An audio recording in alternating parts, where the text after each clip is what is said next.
podcast is intended for mature audiences. The views and opinions expressed are those of the panelists and do not reflect in any way those of the podcast partners, sponsors, or affiliates. Enjoy. Hi, this is Michael Buffer, and you're listening to the Voice of the People. Let's get ready for Boxing Voice. Every day I'm hustling, hustling, hustling, hustling, hustling, hustling, hustling, hustling, hustling, hustling, hustling. Every day I'm hustling, every day I'm hustling, every day I'm hustling, every day I'm hustling, every day I'm hustling. You fight with nobody. This a dollar beat. This a dollar beat. BoxingVoice.com. You won the bet with nobody. BoxingVoice.com. This a dollar beat. You never gonna get the fight, man. You're a horrible fighter. BoxingVoice.com. Payday. You want payday. I know that.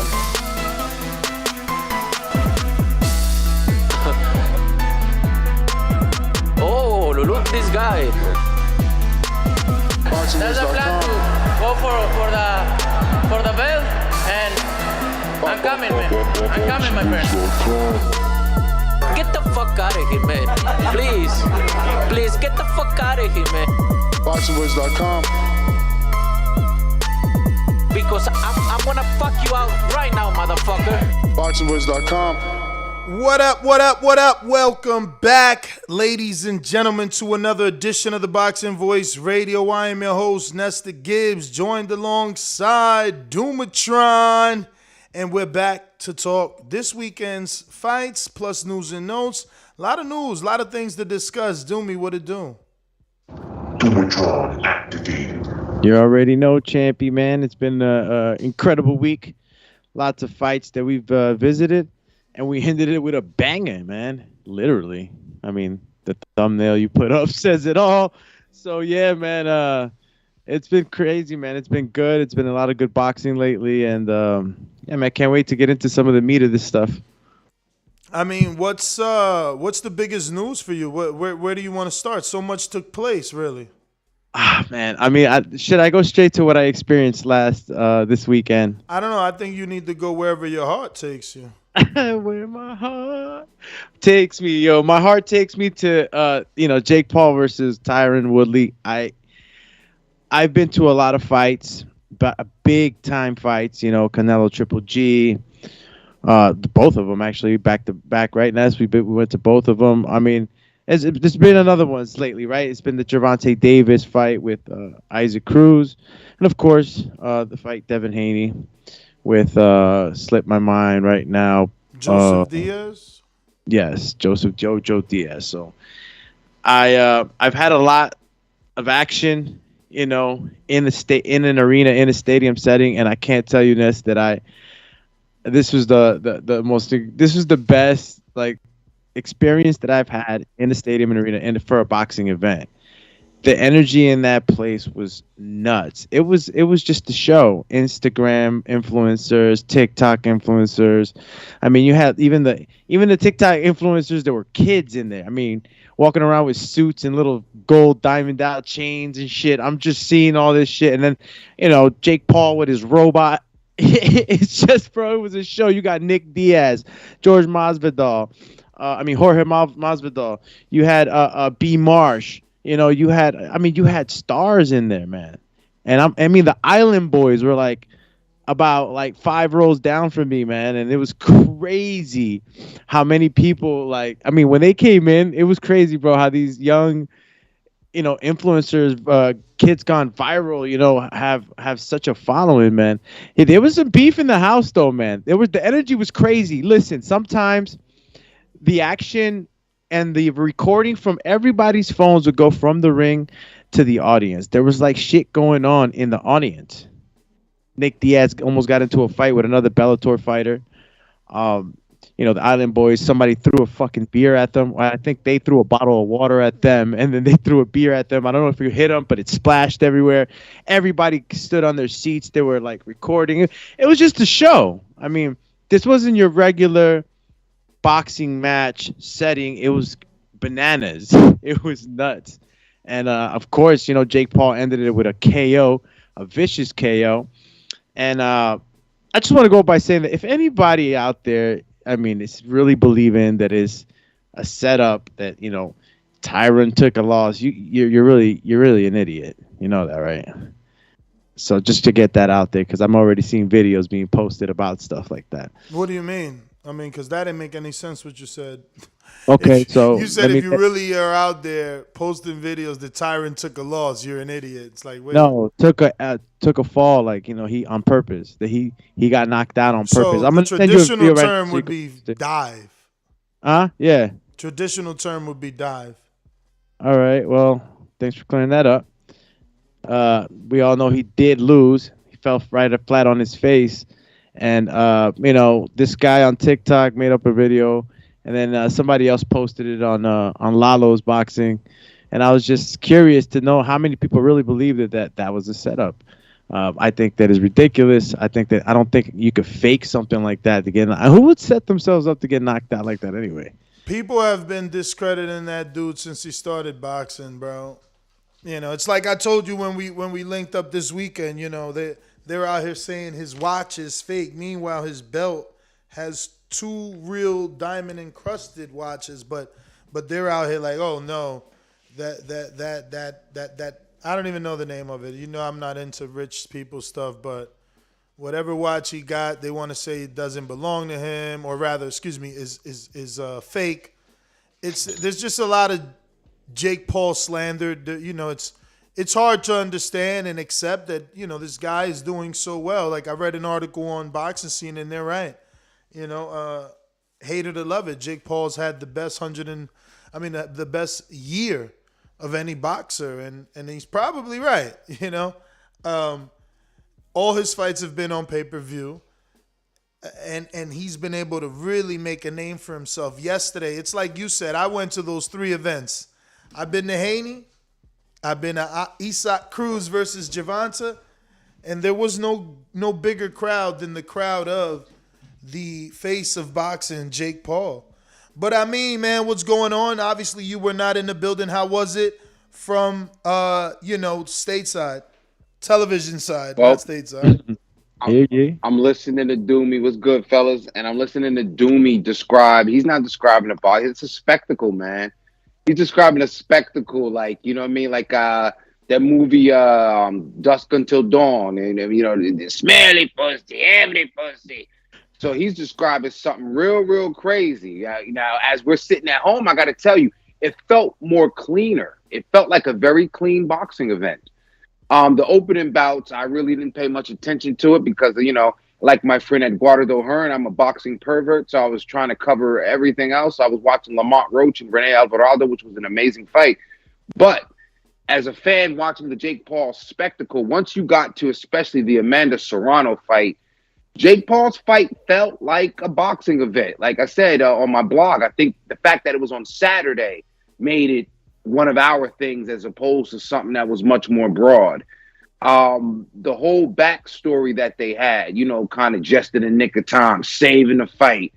I thought it was all good. Even the fight, I saw a lot more development in Jake Paul. I was thinking about the interview we had with Stephen Cunningham a couple months ago, and I'm saying to myself, wow, Jake Paul really takes this thing seriously, So as far as the knockout and the punch, I mean, I'm with you guys. I mean, let me just add some context because it might have went over people's head. When you were saying you were thinking about Stephen Cunningham, you were referring to the fact that he's training with Jake and sparred with Jake.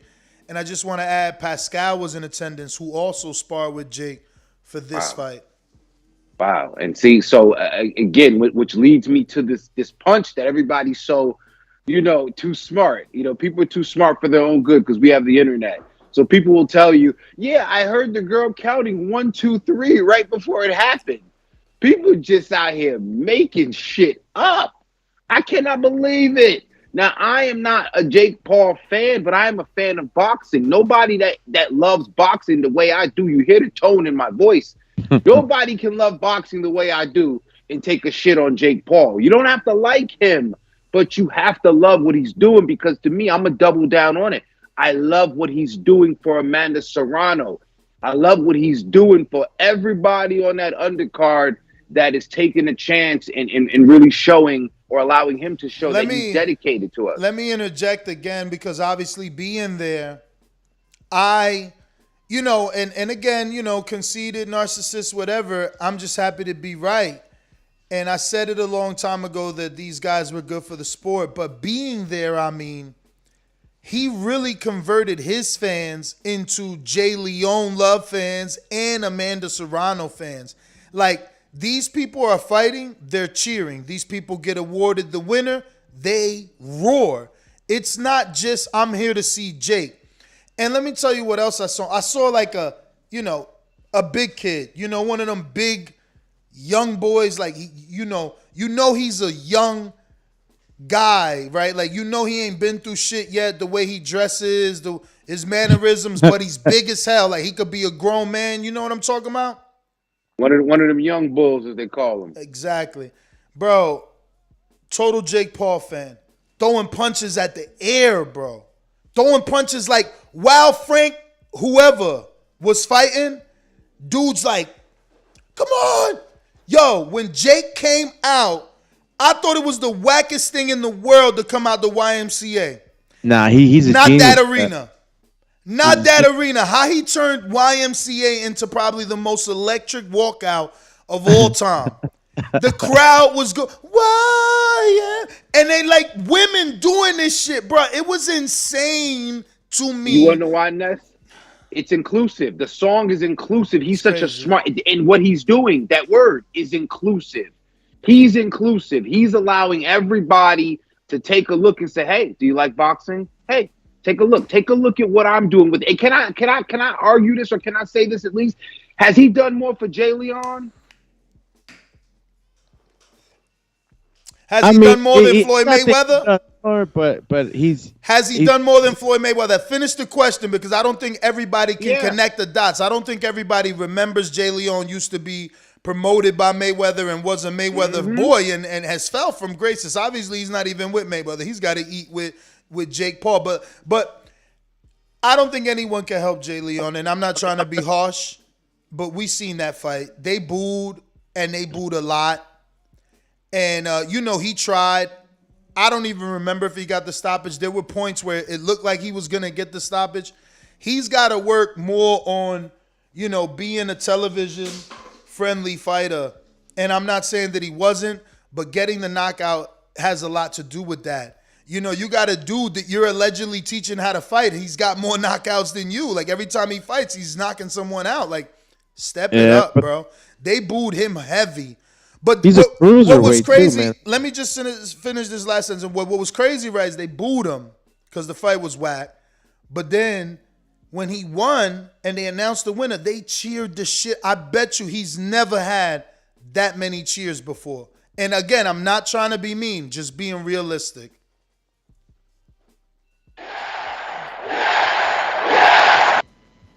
Bro, Amanda Serrano, I know she's out there fighting. Like, that's why she fought as hard as she fought. That's why you seen every punch she was trying to get the knockout. Because it was a 21,000 fans cheering her on, bro. Listen to me. I mean, I've never seen fight fans in the third rafter. I've never seen that. I've never seen them in the third rafter, and it was full. Not just a few seats who could only afford $25. The entire third bowl all the way around the top, where we're used to seeing, boxing is used to seeing curtains after the fucking first and a half bowl. You know what I'm saying? Like, they need to embrace this kid. And I don't mean the public, the networks, the sponsors. Bro, this kid is what Tyson Fury wasn't. I'm being dead ass serious. I guess I haven't been to a Fury fight to say that, but based off the whole fuck Bidens, this is the Trump boy. Like, he is adapted by white America, and they want to see him win. There must have been 20 fuck Biden chants in that room for no reason. There was no Biden there. There was no talks of politics. Every so often, fuck Joe Biden. And it's just like the whole 21,000 on cue. I didn't get it. Isn't Florida a Republican state? Absolutely. That's what I said. This is the Trump boys. You know what I'm saying? It's the Trump boys. He right in line. And fellas, let me ask you guys, and I'm out there on that ledge with you, Ness, and I'm gonna go to this extent. Does a Canelo and Jake Paul's fight make sense? Absolutely. Especially if we get Jake Paul in there against a Jesse Hart or a Joe Smith. I don't even think he needs those dudes. You don't even need those dudes. Bro, 21,000 in Florida. The dude's not from Florida. Like, he's from Ohio. You know, this dude, Leonard Ellerby, wants to talk about Tank, calling him a star. Well, then what are you calling this guy? He's selling tickets everywhere and more pay-per-views. He don't need those dudes. He just got to wait for Canelo. Canelo, listen, Canelo already in 12 months changed his mind. He's wiping egg off his face as we speak. He said it was some clown shit. Now he says, hey, you never know. Why? Because this dude's doing big fucking business. Again, 21,000 in Florida. Put him in Canelo in Dallas. It's a wrap. That's another red state. Put him in Dallas. It's a wrap. It's literally a wrap. And you better have security because it will be Jake Paul versus the Mexicans. I promise you that. There will be the fuck Biden. There will be the fuck Trumps. It will go down in that arena. I'm telling you right now. Yeah, that could get purge-worthy right there. That could get ugly right there because Jake Paul definitely, he adopts the persona. And he's not I wouldn't say the negativity, but that's not going to happen. You don't think so? No way. What? You don't think that fight happens? No way. Canelo versus Jake Paul? No way. That doesn't happen. There's a disconnect here, man. Listen. Doomy, he already went back on it. Right? When he was first asked, he said, no, those guys are not real boxing. They're mockery. They're clowns. Then he was asked this year, and he said, hey, you never know. You can't ignore. Listen, he keeps it interesting. I hear what you're saying, but you cannot ignore the financial.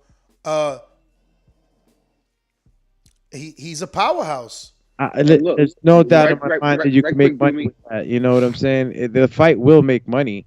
What I'm saying is that there's a disconnect in that, you know, the way Jake Paul has been introduced into boxing and the way that, I guess, what I would call nourishing a fighter, the way they're feeding him these opponents. They're MMA fighters. Okay, Tommy Fury was going to be the first guy that we actually seen that came from a boxing pedigree, that we were going to actually get to see him fight somebody that was more pure boxer than anything else. So, you know, a Canelo fight, I could probably see something like that being like a real exhibition, like not pro or anything like that. Only way that's a real exhibition, Doomy, is if, like they said in the chat, I won't steal credit for it, you're just as smart as us, if the commission doesn't approve it. If they could get past the commission, which they could in Texas or Florida for that matter, if they approve fucking Victor Belfort versus Evander 58, 9 years old, Holyfield, don't act like they won't approve Canelo. And look, not only that, Doomy, these guys have a precedent. They win by losing. His brother already fought Floyd. Yeah. Exactly. Yeah. I mean, look, They win by losing. I love the build of the narrative. Canelo can't say this is beneath him when Floyd already fought the brother. Now all of a sudden, maybe. And that's a teaser, right? You never know. That might be a teaser, like, you know, the whole, you know, changing of opinion, and now it's like he gives it an air of possibility. But what I'm saying again, guys, is like Canelo Alvarez in a real fight with Jake Paul would destroy him. And that's fine. But he's got to learn how to be like Gennady and carry him. Take him to the 6. Play some games, just like Gennady did Willie Monroe. That's it, brother. Listen, I guess that could be considered money hungry for me, but I'm not gonna see easy money and not go pick it up. And this is an easy big check. I guess, you know, if you look at it in comparison, right? Because this is makes a lot of sense. Once you start like comparing it to, let's say, a Floyd Mayweather and Logan Paul, like you just mentioned. And comparatively, you're like, oh, okay, so, you know, Floyd Mayweather, the legend, fought that brother, and now Canelo's gonna fight the other brother, and it makes sense because there's money to make, right? If it makes sense, it make dollars. But what I'm saying is that I think Jake Paul wouldn't want to jump into that fight. I don't think he believes that he can beat a Canelo Canelo's Alvarez. on his list, bro. He's not saying next, but He put it's on his list. He put the top stars that obviously he's a marketing genius, but I don't think that he's running into a Canelo fight. You know who he called next? So, another MMA fighter. He called out, either Usman or Nick Diaz. That's his pool of fighters. I mean, he didn't even mention Tommy Fury again. I guess Tommy Fury's lost his paycheck. Absolutely, he's lost his opportunity. You know, like you out here playing and getting punched in the ribs. Like, come on, this is real money on the line. But I think that the list is still there, whether you think it's fantasy or not, whether you think it's marketing genius. That could be the excuse, but it could also be the truth. That's who's on the list. Even to that, Doomy, like, what do you say to these guys that jump in there, to the Arthur Spielkes of the world that jump in there with Wilder? They feel like they have a chance, something. So you don't think that Jake Paul is going to say, listen, I don't know if he's going to say, yo, I can beat Canelo, but I'm sure he's not saying I can't wait to lose to Canelo. In his mind, I'm sure he's saying like, yo, he's a great fighter, but if I catch him, you got to believe your own hype is what I'm saying to a degree. So yeah. I can't imagine him making that list saying, here's a list of possible motherfuckers that could beat me. Yeah. I'm sure when he made the list, he said, yo, I got a chance with these guys if I keep getting better, if I keep training, if I keep bringing these people in these camps, whether it comes to fruition or not. That's what we'll have to see. But I think there's no doubt in his mind when he made that list, whether for being able to meet the skill set or the financial possibilities. I don't have a doubt that kid is solid with that, man. But what you're saying in essence is that he's going to get Spielkes. but that's what that's what's supposed to happen. Canelo is the pound for pound star. He wasn't supposed to beat Woodley. Like, technically, doesn't matter what anyone says, he wasn't supposed to beat Woodley. See, the transition is already happening. It's happening so fast before your eyes that people are now like, no, he was supposed to be. No. He's a YouTuber from Disney that made prank jokes. Like, stop lying. Now, all of a sudden, he's a real fighter, and it's not fair that he's beating MMA guys because he's actually beating them. When he was initially fighting MMA guys, they thought he was going to get starched. Now he's actually winning. It's not fair. Fight a real boxer. No, you guys just want to see anybody lose. That's what it is. Whoever's winning, he must be stopped. The one MMA guy I'd like to see him fight, or the first boxer, real boxer. Let me say that. The first real boxer. Yeah, give me one of them old-ass Diaz brothers. I know that's where you going. Nah, hell no. Listen, I got a better chance against one of the Diaz brothers, especially because we're going to smoke before we fight anyway. But, nah, man, I would like to see him in there against a Chavez Jr. because we're talking about the same controversy. We're talking about the same Mexican fan base. We're talking about the same spectacle. Put him in, and I think there's an equally due level of unpredictability with a Chavez Jr. You know what I'm saying?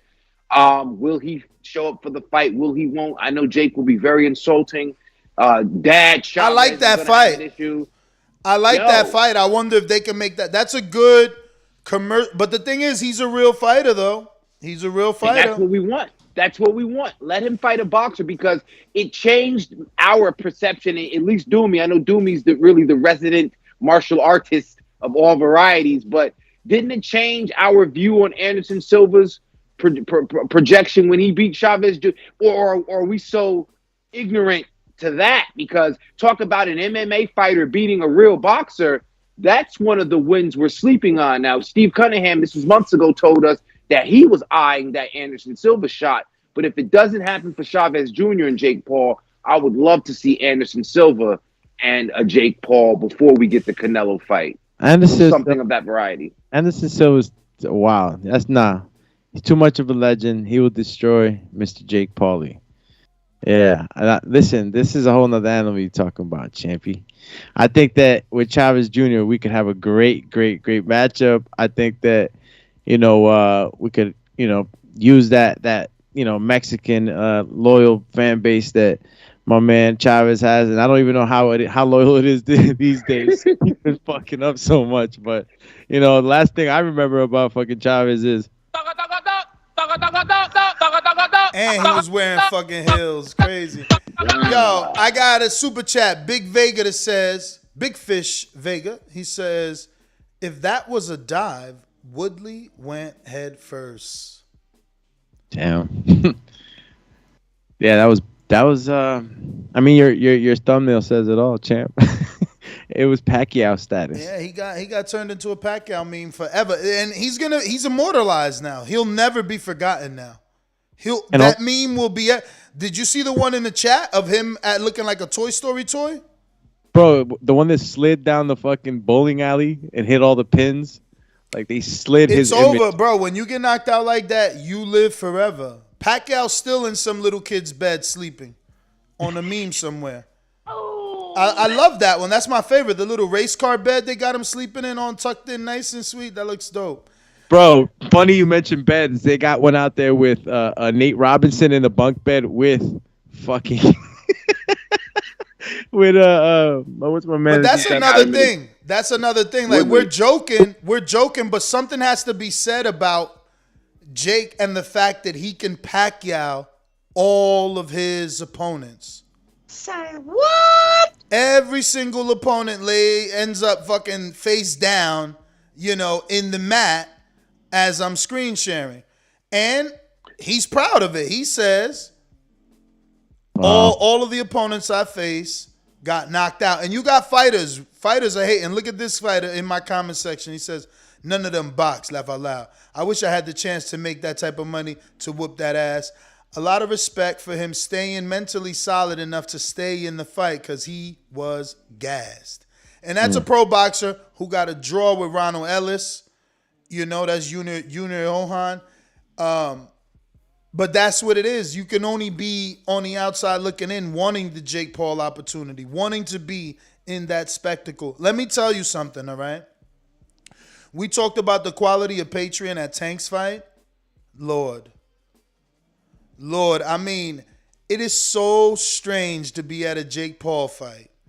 There's literally like 58-year-old dads with the polo button down, tucked in, the brown belt, the beige khakis, with the matching moccasins, with the little 14-year-old girl. It's crazy. I've never seen that. I seen more 4 to 8-year-olds at this fight than I've ever seen in my life. You seen the little crew with the suits and the ties? Yeah, they were from the UK, I heard. They are fighting crew. They actually box. Those little kids. Yeah, they all got wins. There was a whole bunch of them. I mean, one of them had a little diamond chain of a stick figure, putting up its dukes and shit. But they were running everywhere, man. And I was seeing, like you said, it was every box. I mean, we had all age groups. 3 to 8.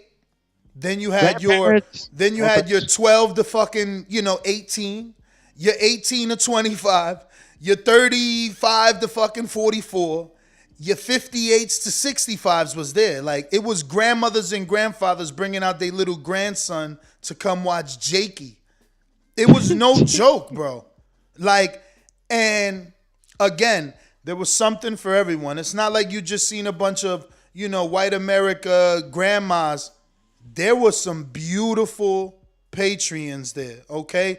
Your whole little YouTube makeup celebrity girls, they were all there. Everybody it was a fashion show too. And then you had every demographic. It was crazy. You had your black African American fans. There was Latinos there, obviously from Tampa. I seen plenty of Puerto Ricans. And you had we were the minority. African Americans and Puerto Ricans, we could not be seen in the bowl. We could when we're walking at the concessions, I can see you. If I'm sitting in my seat, I can't find an African American or a Latino. That shit was a sea of white in that whole thing. I've never seen that. And I'm emphasizing that because we all know this is quote unquote a minority sport, a blue collar sport, an inner city sport. This kid is next level, man. This kid is next level. I'm talking about, some money was out there, okay? Yeah, money was in the house. Some money was out there, man.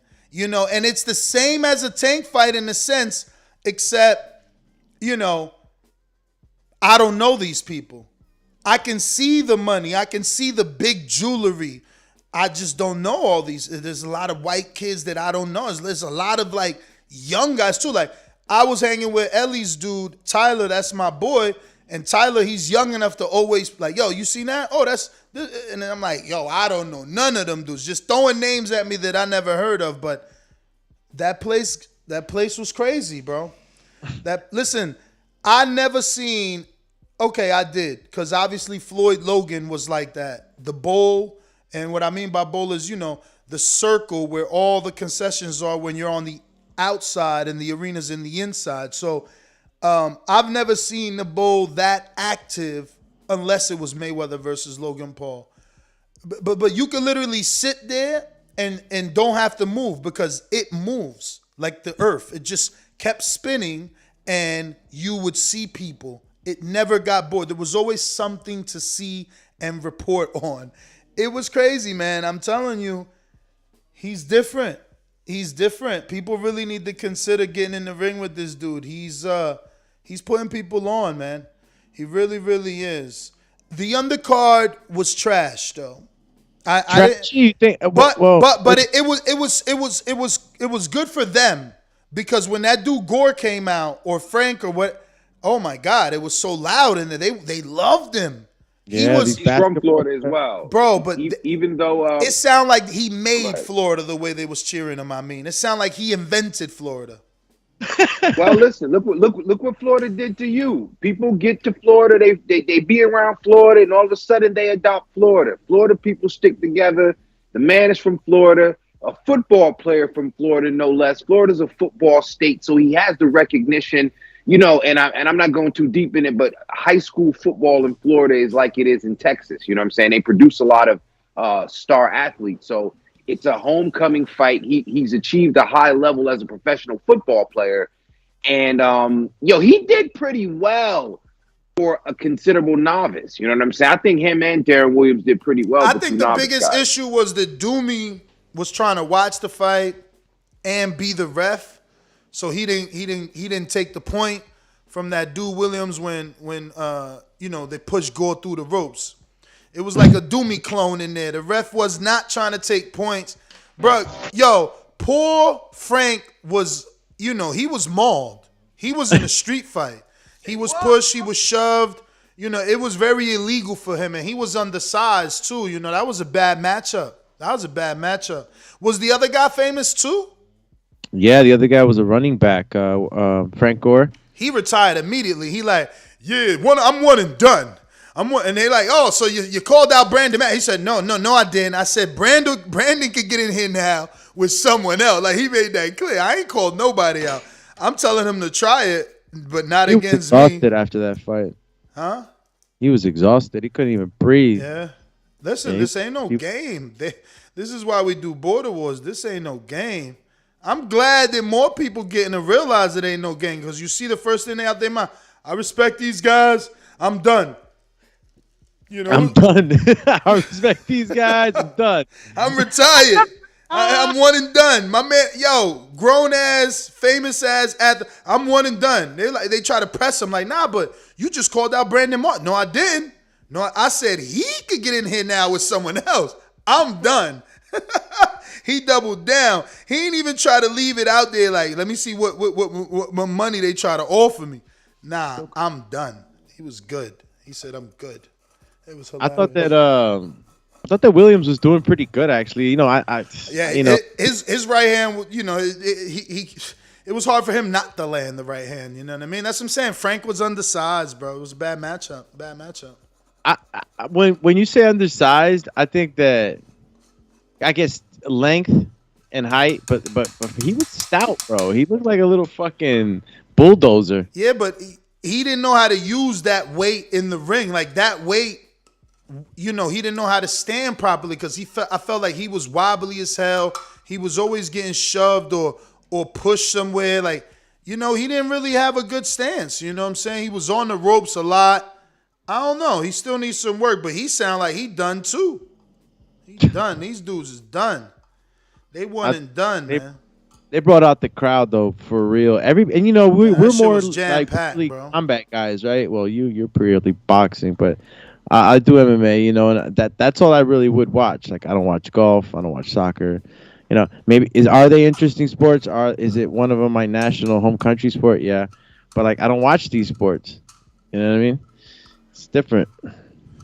Yeah, man. But that was good old Jakey. Look, we got hella shit to talk about.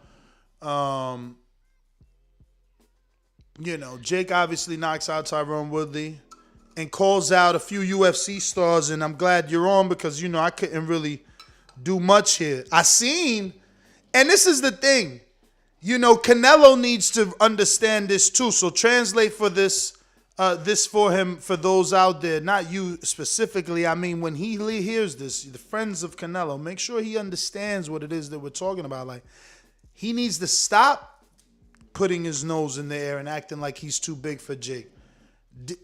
Wasn't Jorge Masvidal there? Yeah. Who else was there? Plenty of UFC dudes and possible opponents were in attendance. Nate Diaz or Nick Diaz, one of them Diaz brothers was there, and they got love. So what does Jake know? Jake knows, okay, we could do fights with these dudes. They like these dudes. And these dudes now see I'm business. That's why they in my fucking fight. We just got to be real, man. We just got to be real. This dude's a star. He's 5-0, and Masvidal's at his fight, bro.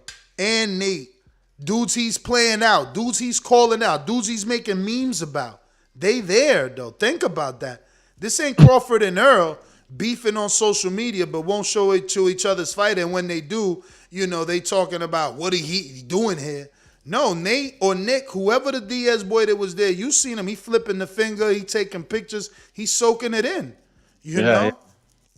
Nah, this guy has an and I'm pretty sure that even these guys that, get memed up, like Masvidal, whoever he's making memes of, they see this shit and they see dollar signs, man. Mm-hmm. I mean, until they sleep, though.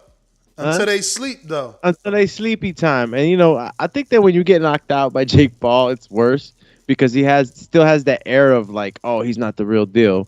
So it's like, oh, I just got knocked out by a YouTuber still. But that's the problem because they keep seeing him as just a YouTuber. No, that's over. I think that's over now, bro. Tyron expressed that at the post presser. He was like, like a lot of these people, looked at him as just a YouTuber. Like, I was already aware of the power. The power. He has real power, and he can knock you out. And he has the reach around with his right hook around that high guard that some of these MMA fighters are used to doing. And it's not easy, obviously, because some of these guys, Ben Askren, even though he was a champ or whatever, and in another organization, you don't give him too much credit because he wasn't so much of a striker. But a Tyron Woodley who was knocking guys out, base is wrestling, but he was knocking guys out. It's like, okay, you got to start taking me serious. Tommy Fury was the guy to really kind of convince the boxing purists, and I know even then they would have been like, well, who's Tommy Fury, besides the pedigree and shit. But let's talk a little bit about the Amanda Serrano fight a little bit more, bro, because I know you got some shit to say about the way La Reina was looking. Gutierrez was looking. I mean, again, Doomy was on. He worked one too many fights, and he didn't stop this fight sooner. It was it was shameful. It was shameful. I don't know what they were looking for. I don't know if it was something against Amanda and trying not to let her get a stoppage on the resume. And I get it. Also, maybe I think that the true answer is the girl never showed she was hurt. She just took a lot of punishment. So, it was up to the ref to make a mercy call. There wasn't a moment. I didn't see a moment of hurt where you could jump in like, oh, she's wobbling. Let me just take, let me do it now. Like, there was never a do it now moment. There was just a lot of pounding from Amanda to the poor face of this girl. And, I don't even remember where that picture is. I need to relook for the picture so I can just screen share it so people Side by side? bro, so people can understand. Like, she's probably hurt more severely than we know today. That's a hellish beating, bro. No, I mean, look, you could lose a lot of years in one ass whooping, and if that was anyone, it was this one. She has a heart of a fucking lioness. I think that I can give Gutierrez all types of credit because she was catching Serrano, but Serrano's she's either built out of concrete or the other girl just got no power because Serrano's face didn't even look like she was getting hit the way La Reina was catching her. But after a while, you start to ask yourself like exactly what you just said, Ness. You're pointing to what are you looking for, like. What and the corner? What are they telling her? It's maybe because it's women's boxing, right? And the power is a lot less. But I mean, where do you put Serrano's power? I mean, is she a power hitter? I don't know. She looked like she was hitting not at all. hard. I'm sorry. Go ahead. No, I don't want to say not. She's not known for her power. She's definitely known for her skill. But I mean, all fighters. I think she's like Loma in that regard. Like she's got a cumulative power. If you keep getting hit by her after certain, now remember these only 2-minute rounds. If she had 3-minute rounds, I think she'd stop a lot more fighters.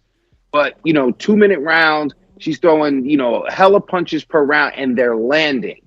So it's just kind of like that tap tap tap tap tap tap tap, and it looked like it hurt it, man. It looked like it hurt it, even though there weren't. I didn't see like a boom, boom, boom. But I saw some punches where I'm just like, damn, she just landed 2 and 3 after she rolled one or got hit by one and then landed another 2 and then hit her with a bomb and then started cutting. I mean, she just looked wonderful. But I want to talk a little bit about, the message she sent to Katie Taylor. I don't want to go too fast, but I think she sent Katie Taylor a clear message. And I said it as well on my blog. If y'all remember that photo of Joel Santana when he was on the internet and he was doing his time, and one of the cats took a picture with his arm around him. He just looked like he was under duress. It just looked like one of those pictures like you in a hostage situation and they just got their arm around you and you just like, yeah, and quite frankly, unless we're friends from long ago, arm around another man like that kind of said that's like my son, right? Yeah. So you I think remember in the block that either you was about to get hooked or it was your brother. You get what I'm saying? Like somebody put their arm around, yo, come on, walk with me. You know what I mean? So Serrano put her arm around her and she's like, yo, and Serrano's post, she said, I hope you guys had a great time. I know I did. She's a tough opponent, but this woman didn't even look like the same person. Ness, do we have a picture of the side by side? Still looking, homie. I could get it for you. Yeah. No, if you found it, help a brother. Yeah. That was wow, man. That was pretty tough. And Kubriel, Maxim. What was Kubriel versus Dadashev, right? But it was the unfortunate matter of the passing of Mr. Maxim Dadashev because of that accumulative power that Amin was talking about. Is that fair to compare that? Yeah, because you just don't know, bro. You don't know, what damages she's gonna have, bro. Like moving forward, and because of the punches from that fight, it was just a lot. It was a lot, and when people see the picture, they'll feel the way we feel. She literally, and without exaggeration, transformed this woman's face. It was crazy. It just was crazy. Send it to you now, Ness. You could probably see it in 2 seconds on your text. Call you 2 seconds on the text. Call me seconds out.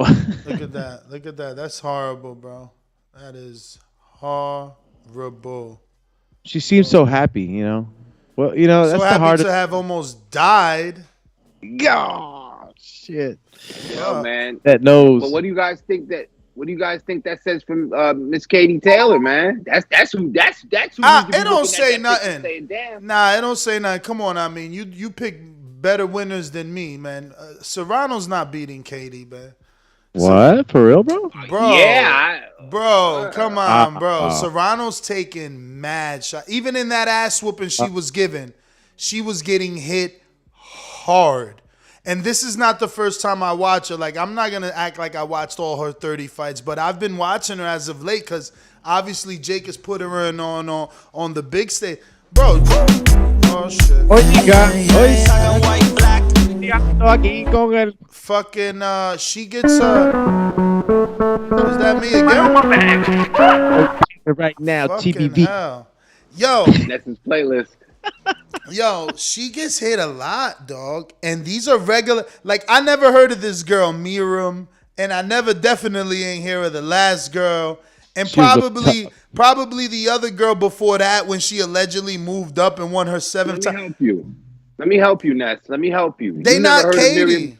Hold on. Miriam Gutierrez is a common opponent with Katie Taylor. So Okay. you have to have. So this is why I'm saying this picture means so much. She taking a picture with her said, remember that fight that you almost went life or death when people were saying you had slippage? Look at her face, y'all. Look at her face. I'm still that cute Puerto Rican girl from Bushwick, Brooklyn. Look at her face. That's That's right. what that picture means. And That- by the way, hold on, Ness, real quick. Did you see the fight with Sharapova and Taylor a couple weeks ago? Taylor didn't look so sharp. Sharapova took her to the limits.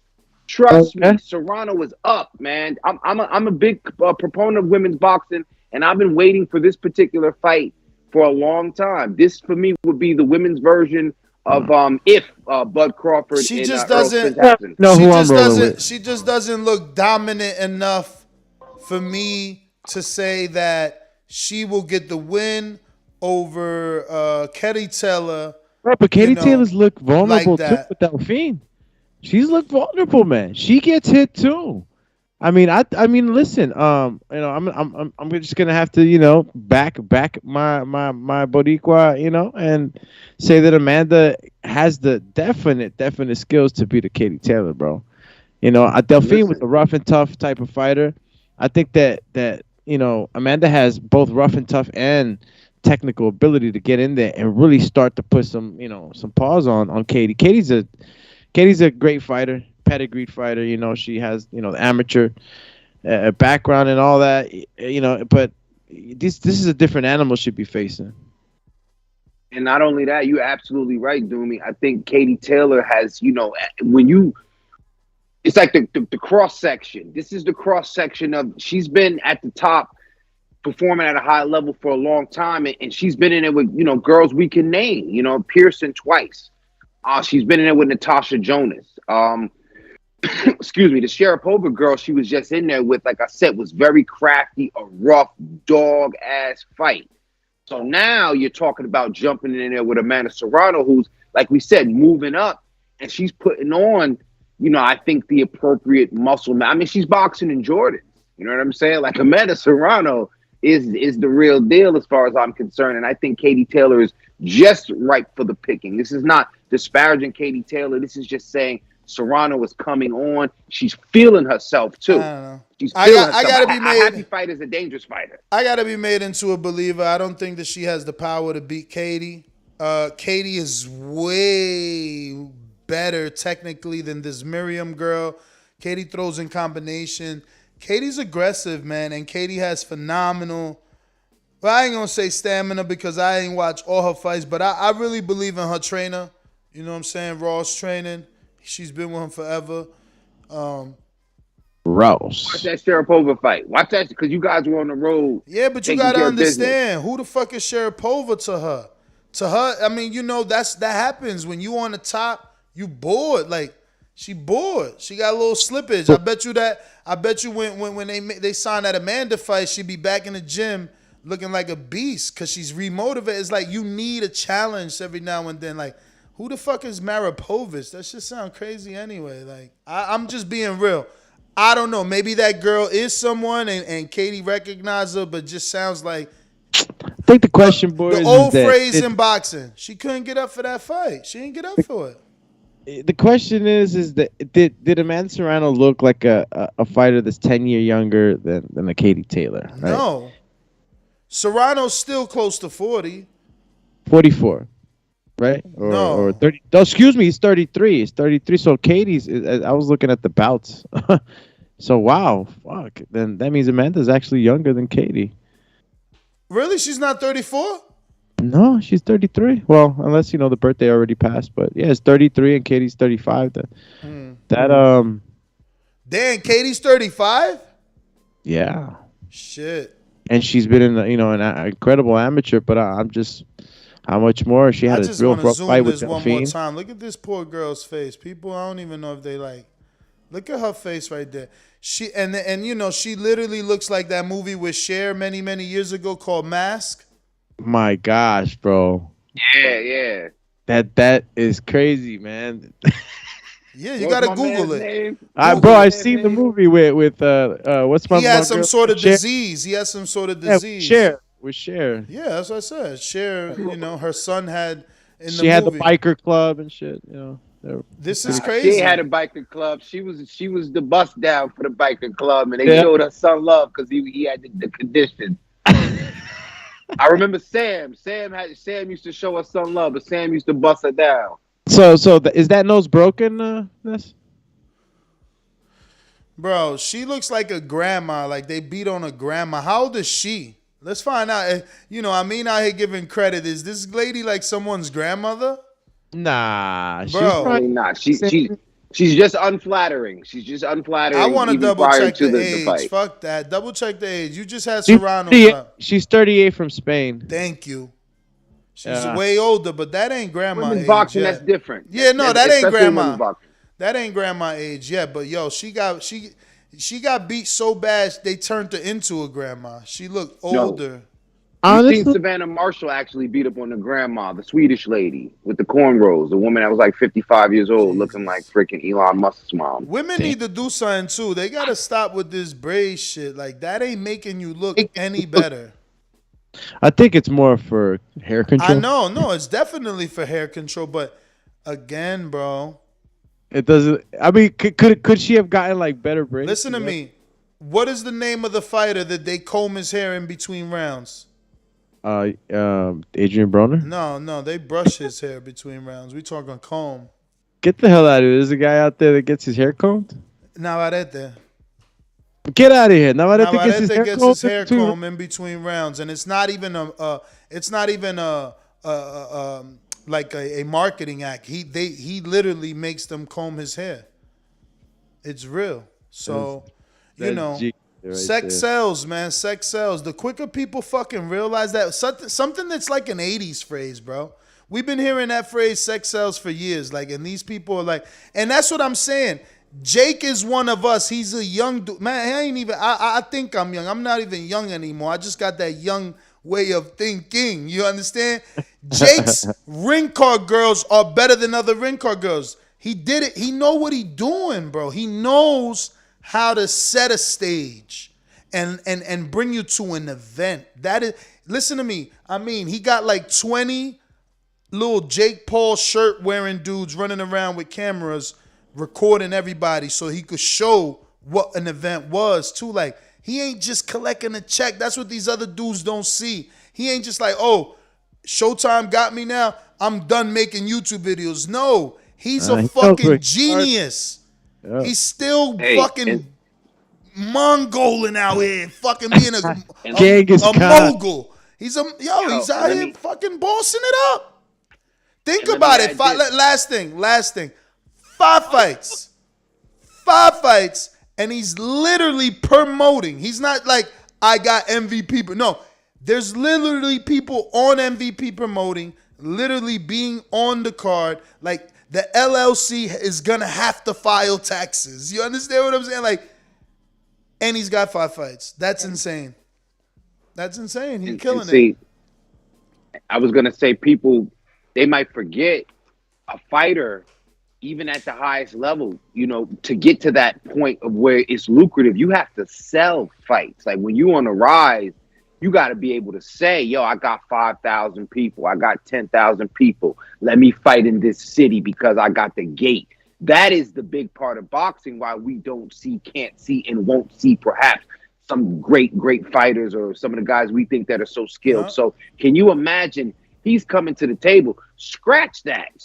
Forget how much I'm gonna like. What can we do for you? So that's what I like that he's doing as far as the boxing game. They're gonna have to come to him and say, hey, what can we do for you? Because we know what you're doing for our sport. They got to let him in, and I hope Steven Espinoza recognizes that and treats him as such. Now, no, what I think that they are recognizing it, and it's evident by the card. He built that card. Those are his friends and fighters. Like, he's in control of everything. If you notice, even the turnbuckles say MVP. Like, there's no one sharing with him. It's his sponsors. It's his promotion. It's his fighters. It's his undercard. It's his main event. It's his own belt now. Like, this kid. This is the one thing I want to say, He might be smarter than Logan.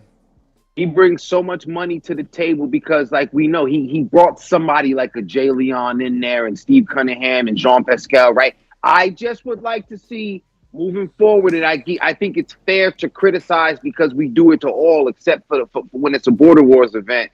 We want a better card from top to bottom. Like, I don't know if we were spoiled with Montana Love and Baranchek, and then he did that. Exactly. I know. So you got. That's what I'm saying. Listen, Amanda Serrano. No good. Amanda Serrano just posted, "Oh my God, I just realized I'm officially a millionaire." Maybe that meant he couldn't give us another Montana Love with Baranchek because he paid Montana Love a bunch of money and he fucking went to DAZN. Montana Love was out here like, oh, Jake got me my highest payday, but then you skipped off. You understand? Loyalty. So maybe from Ohio, damn. Maybe that's why he didn't do a great undercard, but boosted Amanda's purse so she could finally become a millionaire. You know what I'm saying? Wow. So let's talk about that real quick. How much is a millionaire? Like, are you technically considered a millionaire because you got $1 million liquid in the bank? Yeah, I mean, or do you need to have more than one to be considered millionaire? I think if you got $1 million, you're a millionaire. Yeah. But obviously, we know what can happen real fast with $1 million. It can be gone in 2 seconds. You know, two houses cash or a cash and a Rolls Royce or whatever the hell you're gonna spend your money on. The beauty for Amanda is she never had this luxury of purse, you know, so she's learned to live in her means. So like now these big purses, they going straight to the bank for her. Like, cause she's already, you know, did her thing at her way to get what she got. So this is just bank now unless, I mean, I did hear, didn't she bought her, you see, and this is what I'm saying, he's changing her life. Remember her last fight, I think she allegedly bought her new first house, right? Telling you, she bought that new penthouse in Brooklyn. She went back to Brooklyn and bought a new penthouse. And to your point, to Doomy's point, I think you have to be liquid with $1 million. You can't have $1 million worth of assets. You know what I'm saying? Like you can't have $1 million home and say on paper I'm a millionaire. Nah, you gotta. Yeah, that's why I said in the bank. Sure. And so she might have had half, 375, maybe even 6 something. And then after taxes, after you pay your trainers, even though it's in-house, you take care of Cindy, you take care of, Abuelita, everybody. She like, damn, I got 1.6 fucking millionaire now. I'm telling you. Nah, she's congratulations to her, man. I just want to say that. Congratulations to her. I'm sorry, Doomy, for cutting you off. I just want to, I reorganized one of my pages, so I'm like, congratulations. Because now I know I caught a color coordinated, certain thing, I got shit, so I'm right on point. I'm not, for one page, though. One page. for the 10 pages, 20 pages you got and shit. Yeah. But, it starts with 1, bro. Listen, I forgot exactly what I was going to say, but she's done it in 3 sports, jiu-jitsu, MMA, boxing. I love this tweet that she has right now. But it took boxing to get her rich. Yeah, it took boxing, obviously, to get to this level. And now with MV Promotions she's the face. She's the woman. She is the woman's... and then you got a promoter like Eddie and Jake, because Jake out here smearing poor Clarissa name to build up Amanda's name. But let me get to this super chat. We got Super Mix, who says, to quote the late Roddy Piper, Just when you think you have all the answers, I changed the question. Once again, Bud Light left with no options.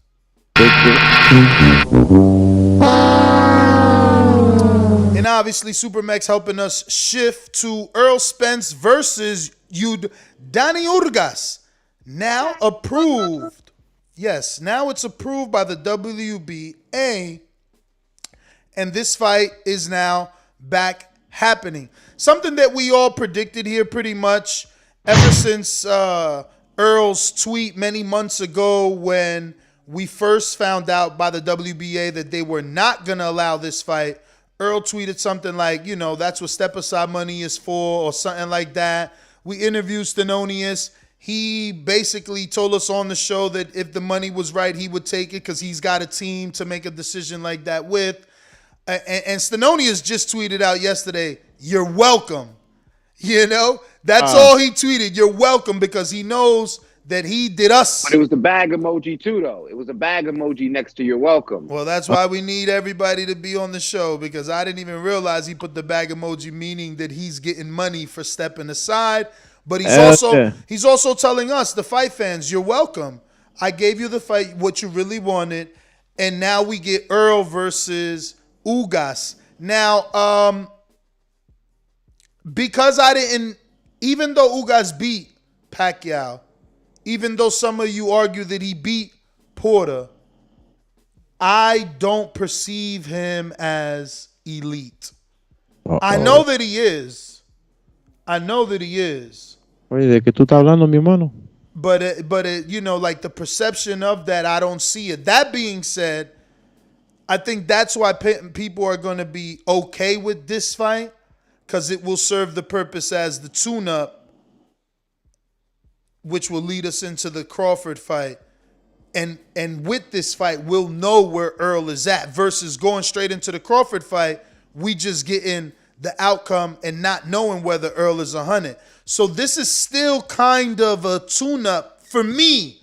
And again, I know my perception of it is wrong, because you guys think Ugas is elite because he probably beat Porter and he did beat Pacquiao. But again, I don't really consider him elite.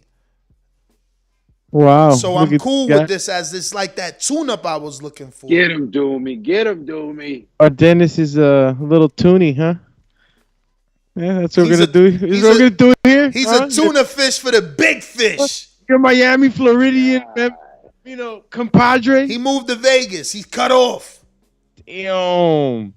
Oh, shout out to Vegas. No, come on, Ness. Give Yordenis Ugas the credit you should. I'm just being real. I didn't pick him to beat Pacquiao. I wasn't part of the gang that thinks he beat Porter. The dude he beat is Omar, is only a 140. Like Jamal James dropped him. He's worked his way up. He beat Abel Ramos. Yeah, I mean, who's Abel Ramos? But he's worked his way up. Abel's trying to make a name for himself. Look, Troy Miller, who never picks wrong. Ugas got 4 L's for a reason. That's what I'm saying. Like, you don't just like this is, even Tevin had an end. Even Tevin Farmer's story had an end. Like, I guess you can't lose nowadays, huh? I mean, Tevin Farmer lost plenty of times, came back. And that's what I'm saying. Even his story had an end.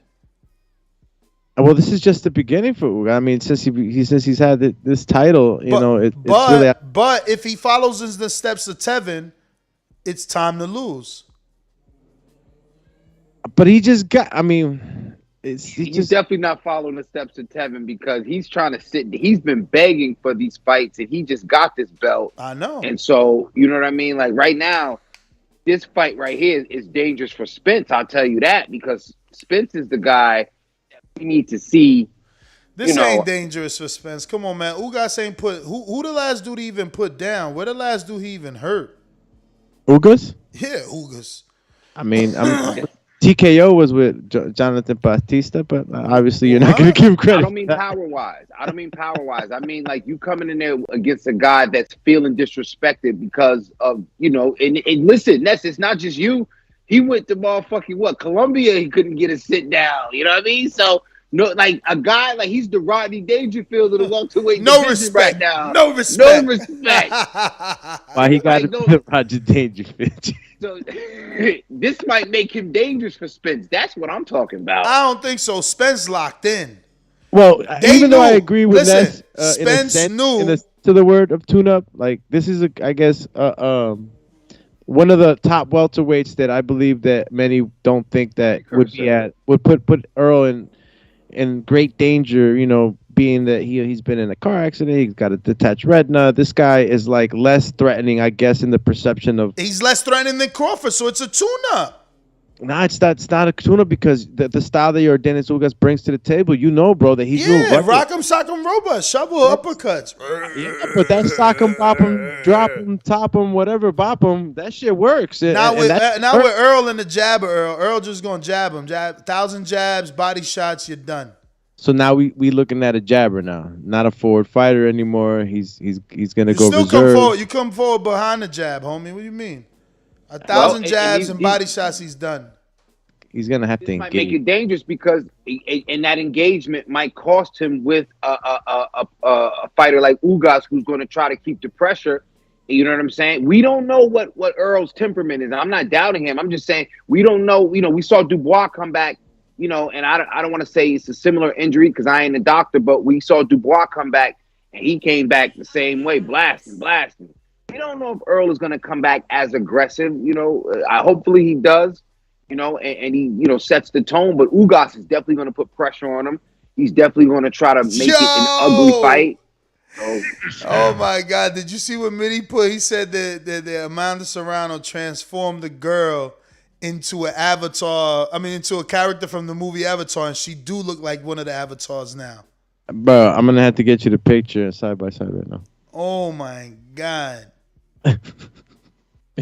Yeah. Coach I'm so Mitty's sorry. Coach Mitty's hilarious. Bro, boxing, man. But listen, I got a super chat from DSV who says, dude, Brown needs to find a career. Dude was scared. Derek James was pissed. So we're going to go ahead and transition into that just so that we don't stay on one topic too long and at least touch on all before we open up the lines. Artur Beterbiev, or as I like to call him, the better beast in the division, knocks out Marcus Browne in the 9th round to retain his WBC and his IBF light heavyweight title. But there's a twist. Is our good friend Andre Ward, is he possibly making excuses for Beterbiev and Beterbiev fans right now? Because he knows Canelo will kill Beterbiev. So instead, he's saying that he sees, some sort of vulnerability in Beterbiev. He says Beterbiev looks very beatable tonight. Okay, move him out of here. I don't know if it's his age or layoffs, but Beterbiev saw a lot of short shots. That went fast. All right, but I got a screen share, and you can read it yourself. It's going way too fast for me. Yeah, I know what you're trying to say here. That he's basically trying to soften up trying to, take the glamour out of what Canelo can do. Yes, to Beterbiev. He's trying to, because look, he says, you will see more guys trying to fight him now. Wink emoji. Like, no, Canelo Ben said he wanted his ass before all this. Now you just trying to make it look like Canelo about to beat a regular dude that looks beatable. Nah. So my question is Andre Ward sprinkling a little bit of hate just in case Canelo targets Beterbiev next? He trying to water down the victory. Why would he even try to do that, yo? This guy's crazy. Why is there so much hate coming for the compa, man? Shout out to Canelo, bro. It's just hate, creeping around the corner. But I mean, is it hate or is just this an analyst giving his opinion? Yes, you headbutt me with that noggin. I'm pretty sure I'm gonna fucking look like Beterbiev. If King Amin head knocks me like that, if I do it to you guys, you're gonna look like Beterbiev, bro. This guy. Shout out to Ohio Runs Boxing, man. He made a sort of like a meme of all the people that Marcus Browne had been in the ring with and all the guys he's cut, with these headbutts. Like, that shit was fucking Russ crazy. Abner, the owner of rival and the cut man for Anthony Joshua. Once upon a time, Deontay Wilder. Obviously, Artur Beterbiev and a lot of Mark Ramsey fighters reposted that. So shout out to Marcus from Ohio Runs Boxing. He makes a lot of good content, only for Ohio, but it continues to shed a light on Ohio. Word up. So think about it, Ness. This, why would you think that a headbutt slashing you would make you vulnerable? Like, what other vulnerabilities did I see? Well, he's saying that Beterbiev look vulnerable. He didn't really say anything about the cut. I mean, are you saying that you didn't see vulnerability until the cut? Is that what you're saying?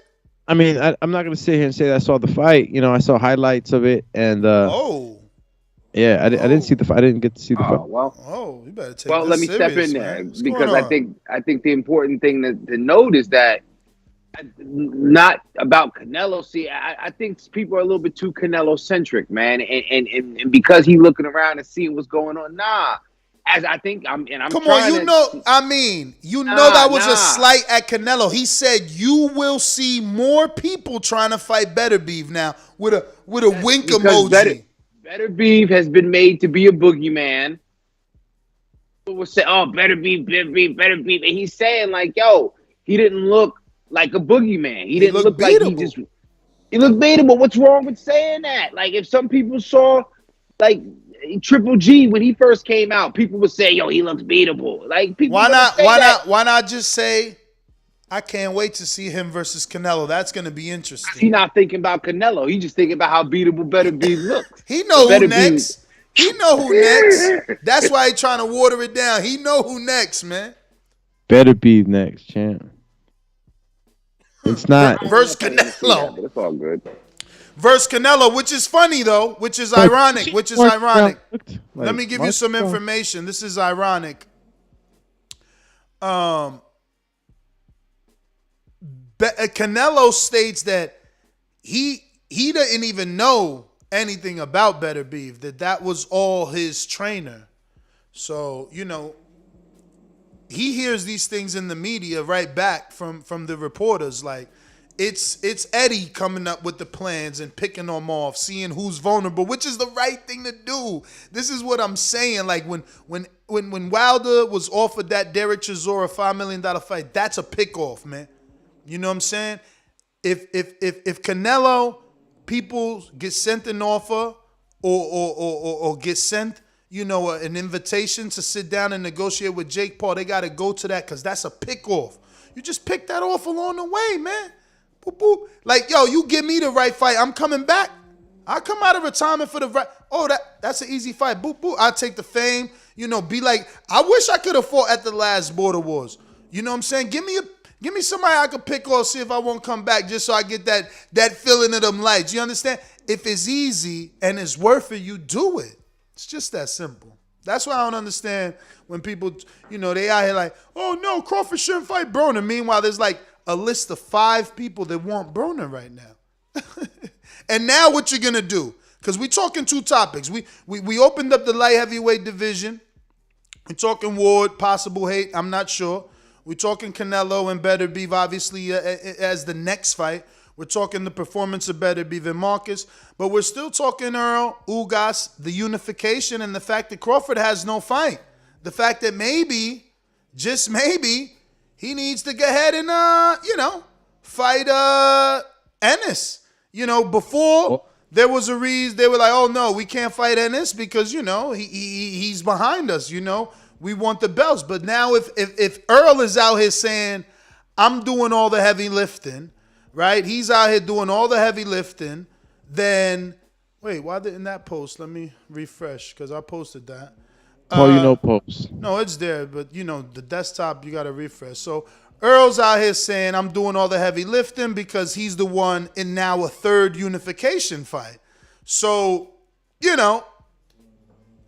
he's doing the heavy lifting. You go take out one of these young guns. Show that you equally as motivated to show that you're the best. Like, do we really want him to just sit around and fight no one? And believe me, I was the one saying fight Broner in the interim. People shit on that. They don't want to make him more popular. They want him in a competitive fight. So then fight Javon Ennis. Now, would it be okay if he went the other direction and fought a Virgil Ortiz if we say he's going to fight the young boys? Virgil's in an eliminator with somebody. McTonish? Or? Yeah, with Mick Mickinson or some shit. Virgil's on the slow roll. You know it. I know it. Robert Ortiz already told us that his father, they don't want that fight right now. They need time. He's young. Now, maybe he gets with Eddie Reynoso, which was the rumor, and I'm using air quotes, and maybe, and even he's not a dumb dude. He's not gonna be like, yeah, I just got you. First fight, let's fucking go after Crawford. Like, you know what I'm saying? The kid's young. Well, and I think you mentioned something on the IG page that, you know, because now Thurman's in there, you know, against Barrios, right? Now I'm going somewhere. Thurman's in there against Barrios. Leonard Ellerby called out Keith Thurman, yep, and said, "Hey, my guy just beat Mario Barrios. We love to kick Keith Thurman's ass. Keith Thurman ran his mouth and ain't do shit, and then fights the guy that Tank beat." Is that what he said, or you're setting it up? No, he's setting it up. Okay. You're cutting out. I don't know. Hey, you're cutting in and out a little bit, champion. Yeah, you're cutting out. I don't know what it is. Probably you using the earbuds? Yeah. Move your hoodie, champ. Move your fucking hoodie. That's why. And he only got one. He only got one. Yo, this guy, he doesn't love us, y'all. He don't care about your audio quality. Hold on. Move him out of here. Put him in the closet with Tony 2 times. But go ahead. I'm sorry. Nah, but if you look at it, I'm saying he's doing good right now. I didn't get a chance to get on them shows. Bud is doing good. Let's not say that he's just gonna sit around, because he told Regis, like, dude, I'll whoop your ass if you came up and fought me. So let's not even entertain that in front of your girl, right? He wanted the Thurman fight. We know that. Thurman fucked around and took Barrios, bro, right? you sound like you're making excuses. Thurman is injured. I'm being objective. Thurman is injured with 30 months out. Regis is 140. Talk to me about Javon Ennis. You mentioned Virgil knowing he was a little cub. Talk to me about Ennis, who's calling him out. You want to know why? Who's calling him out? But here's the thing. I don't like that fight for Boots, personally. I don't like that fight for Boots, you know, and I don't know if I'm like when we first get our butter Tims, we don't really wear them in the snow. I'm posting this. I'm posting this because this woman is infamous and she can't get mad, but I'm posting that. And then I'll screen share it. What I sent. Do me, you a beast. That's hilarious. I had to, bro. I had to.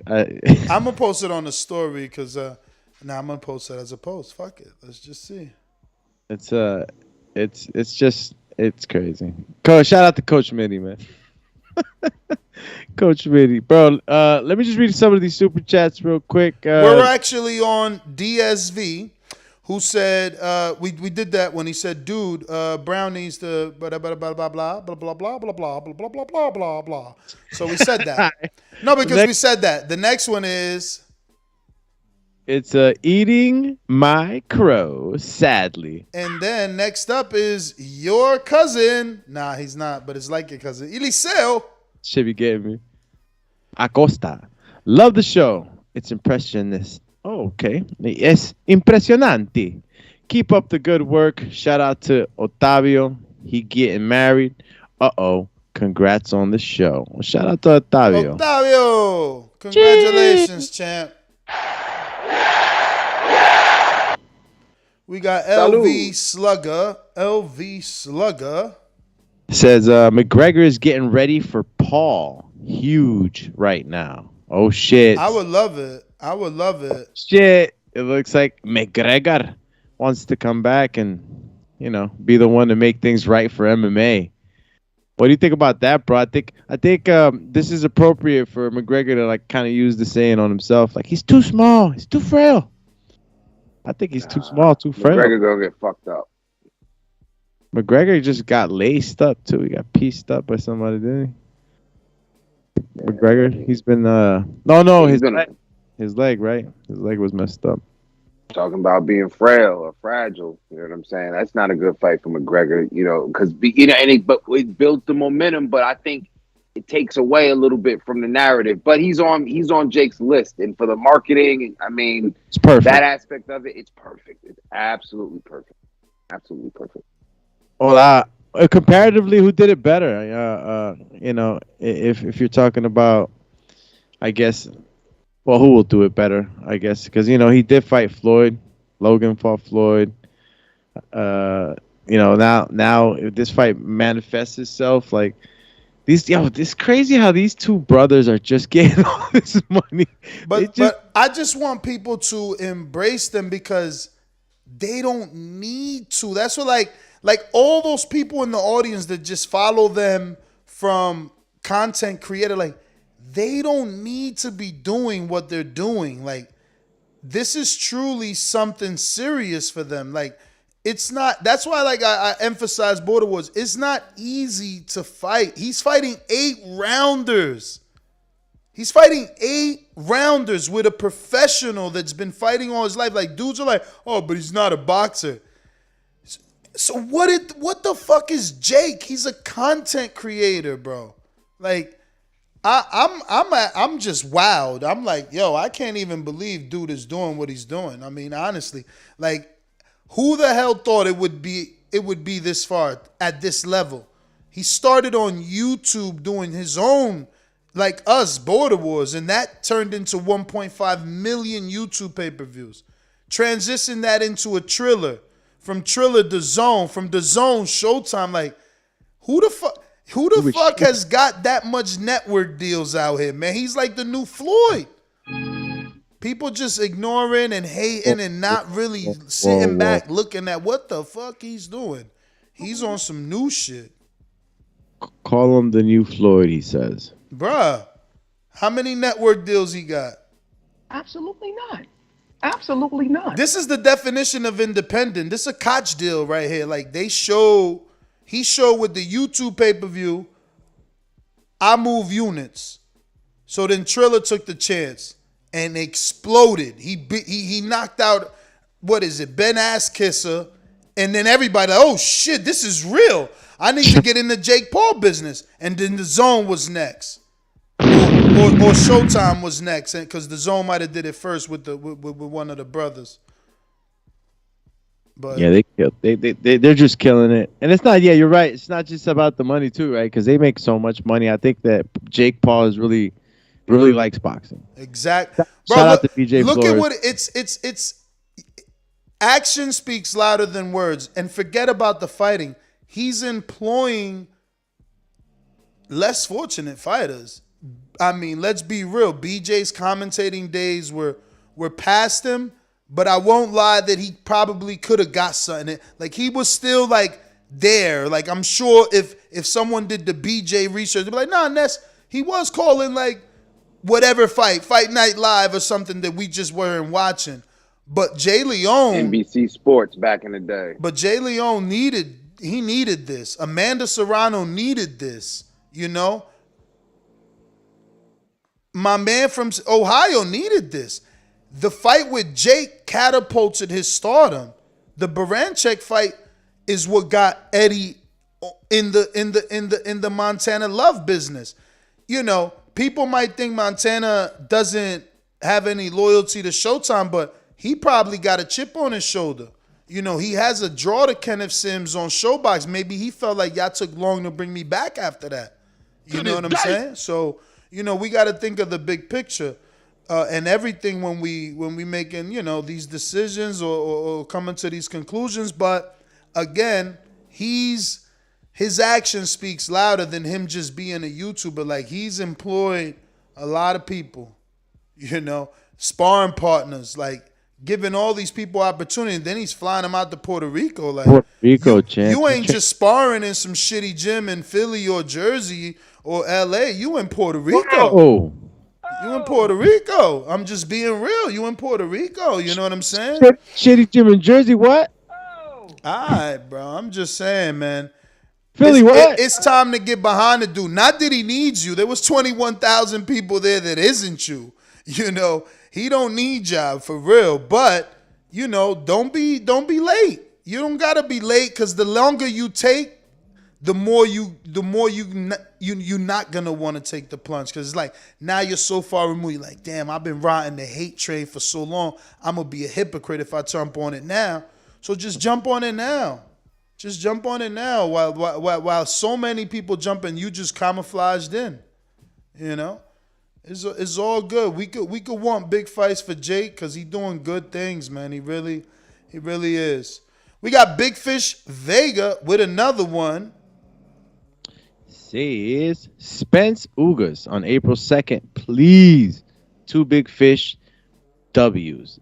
Hashtag Border Wars 14. Okay. Let's go. Yes, Big Fish Vega is taking on the best dad ever in Border Wars 14. Say that again, Chip? I didn't even get to look at what you said. Clearly, you said the best dad versus Big Fish Vega? Yeah. Big Fish Vega actually paid. I got to put that on the list. I don't think I have that on. Oh, yeah, I do have it. There you go. Best dad ever versus Alex Vega. Yo, the best dad is making a return and shit? You never seen the best dad? Oh, no, Chach the dad. I'm sorry. Yeah, you thinking Chach the dad. Best dad, though. Yeah. But I know best dad. That's dope, man. The best dad he sent his footage and he's ready to rock and roll. I was trying to set him up with a Canadian and the Canadians turned him down. They said they turned him down, he looks too good. Who was the Canadian? Can we divulge that name? One of Jose's boys. He called him his young Bolivian. Oh, was it the kid flexing? The dude that would do in the pad work. You seen the videos, I'm sure. Oh shit. Yeah. Border Wars 14 is already set to be a super success. I think that you guys just got a taste of what really could be so much more if we start right from the beginning and really unite to make this event what it's always supposed to have been, man. And I think that we're just this close, man, from somebody actually, big time seeing us in a setting that's really gonna put us like Netflix status or somewhere up there where you guys you just don't know, man. This last event was nice. It was nice, and I guess I'm still getting messages from so many people within the core community, outside the community, the outer ring of the community, and it's just everywhere, bro. The support that we're getting for Border Wars. So I hope that this momentum continues, man.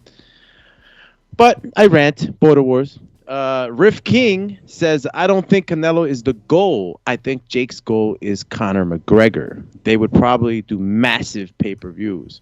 But why wouldn't they do massive pay-per-views with Canelo? Like, chill. I mean, I get him, but I just think that Canelo is the goal. McGregor's super attainable. Like, that's going to happen. I feel like that's going to happen. Those dudes are already coming. You got to, the one that we have to worry about and not really worry about because ain't nobody asking for Jake Paul versus Canelo. But, from that aspect, I mean, is obviously the dude that isn't showing up to the fight, the one that doesn't show interest. These other guys are there, I think it's I just believe McGregor will happen. I mean, again, McGregor should be looking at it like, hell yeah, I'll fight this kid. Why not? Like, these dudes are tripping. The fact that they losing that's what's even spookier. Because I was bored. I'm going to be straight up. I was bored and I was mad. At that point, I was bored and mad. Like, literally verbalizing it to the people in the media around me. Like, this is some bullshit. They're hugging too much. This shit is whack. Man, I'm ready to go. Oh, that's how it went down. I complained the entire time. That fight was extra garbage. Extra culo. It was like, it was trash until that moment. It was the holding though, right? He's lucky. There's too much holding. Too much holding from Jake. Too much holding from Jake. But it wasn't only Jake. It was more Tyron, man. Tyron doing that MMA style. I grab you underhooks and pin you against the octagon bullshit. I